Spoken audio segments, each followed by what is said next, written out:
네, 오늘은 인천교육 현안 가운데 하나인 창녕초 이전에 대한 우리 교육청의 입장을 말씀드리고 인천교육의 뜻을 하나로 모아가고자 합니다.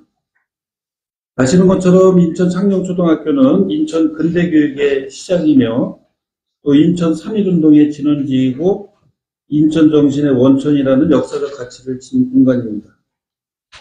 이러한 역사적 가치에도 동구지역은 원도심의 공동화, 또 정조환경 악화가 동시에 진행되었고 또 교육환경 변화로 인해 창녕초 학생 수가 지속적으로 감소했습니다. 그러나 동구 금송지역과 전도관 지역의 개발 사업이 진행되면서 창녕초등학교를 금송지구로 이전하고 여중을 신설하는 방안을 추진하였습니다. 22년 6월 교육청 관계부서 협의를 시작으로 시청, 시의회, 국회의원실과의 논의를 거쳐 8월 31일 학교와 동문회, 관계공무원, 주민대표로 구성된 소통협의체를 만들어 3차례의 협의를 가졌습니다. 또한 10월 20일 동구지역 주민과 학부모 200여 명이 참여한 주민설명회와 10월 27일 자체 투자 심사를 거쳐 교육부 중앙투자심사에 창녕초 이전을 상정하였습니다.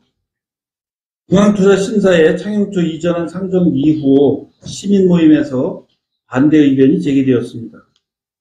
이에 우리 교육청은 중앙투자심사위원회에서 이전 요구와 반대 의견 모두 설명을 하였고 교육부는 학군 내 여중신설 수요를 고려한 학교 설립 유형 재검토, 이전 적재 활용계획 재검토 결정으로 부결하였습니다.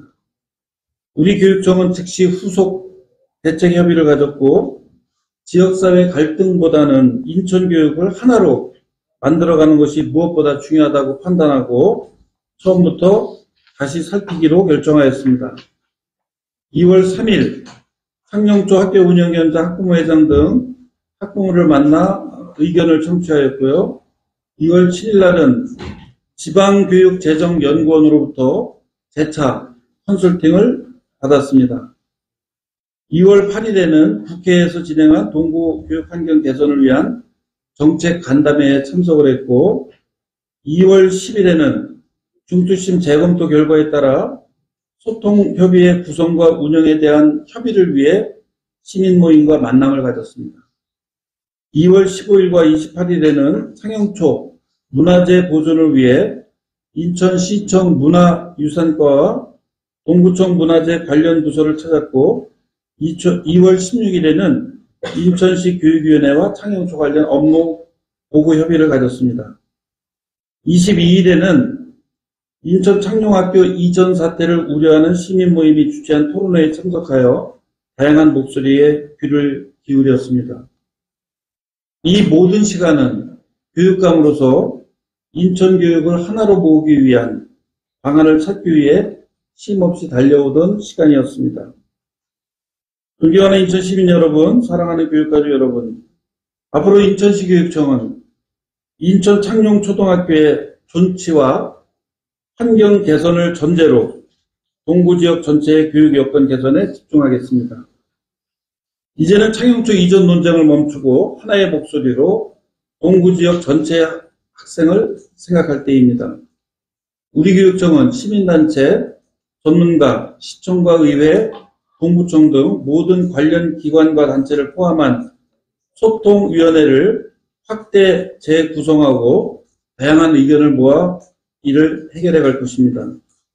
앞으로 만들어질 소통위원회에서는 창녕초와 관련된 명확한 역사적 검증을 비롯해 교육환경 개선과 문화재 지정 건물의 보존 방안, 금송지구와 전도관 구역의 개발로 인한 학교 신설 등 동구지역의 교육환경 개선 방안에 대해 대안을 모색하고 인천교육을 하나로 만들어가는 중추적 역할을 해주실 것을 당부드립니다. 교육가족을 비롯한 인천 시민과 기자님들의 관심과 참여를 부탁드립니다.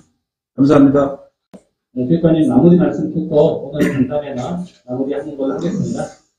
예, 정말 바쁘신데 이렇게 시간을 내주셔서 우리 인천 교육을 위해서 함께 해주신 것 다시 한번 감사의 말씀드립니다. 아시는 것처럼 우리 인천은 신도심과 원도심이 각각 존재하면서 이런 지역의 교육 양극화를 비롯한 여러 가지 문제들을 가지고 있고요. 그 속에서 학교 이전과 통폐합 문제, 그리고 학교 신설의 문제, 이 문제가 지난 5년 동안 제가 교육감 역할을 맡으면서 아주 핵심적인 교육 환경의 내용이었습니다. 그동안 35개 국제학교를 포함해서 35개 학교를 신설 승인을 제가 받았고요. 또 적기 학교 신설을 하기 위한 그런 어려움들을 제거하기 위한 제도적 개선 노력, 이런 것들을 해왔고, 또 원도심과 신도심의 양극화를 해소하기 위한 그런 여러 가지 노력들을 진행하고 있는데요. 이 이전과 관련된 부분이 자기 이해관계에 따라서 굉장히 다르게 나타나고 있다. 그래서 창녕초등학교 문제도 그렇고 아까 말씀드렸던 재고 문제, 또 송도중학교 문제, 같은 사안을 두고도 어떤 것은 찬성하고 어떤 것은 반대하고 이런 이해관계에 따라서 이루어진다라고 하는 문제라든가, 또는 이 인구 감소에 따른 학생 수 감소, 이런 것들이 미칠 영향들, 당장은 늘어나는데 향후 5년, 10년 후에는 급격하게 줄어가지고 많은 시설들이 또 남아 돌 수밖에 없는 이런 문제들, 그러니까 여러 가지 문제들을 종합적으로 판단해서 결정을 내려야 학생들도 적기 신설로 불편을 최소화하고 또 교육 환경도 개선이 되고 이런 여러 가지 문제들을 해결할 수 있는 과정인데요. 사실은 그 과정 속에서 여러 가지 고려하고 검토해야 될 사안들이 많이 있습니다. 우리 기자님들께서 저희들이 추진하고 있는 정말 인천이 교육으로 빛나는 도시를 만들고, 우리 인천을 통해서 인천 아이들이 인천에서 공부하고 인천에서 직업도 갖고 인천에서 행복하게 살 수 있는, 그러면서 세계적인 인재로 성장할 수 있는 그런 교육을 만들어가는 데 있어서 이 부분은 굉장히 중요한 문제입니다. 그래서 우리 기자님들께서 더 많이 좀 관심 좀 가져주시고, 또 저희들이 어려운 문제가 이렇게 나타나고 그러면 우리 기자님들하고 소통하면서 같이 해결해 나갈 수 있도록 그렇게 최선을 다해보겠습니다. 다시 한번 감사드립니다. 고맙습니다.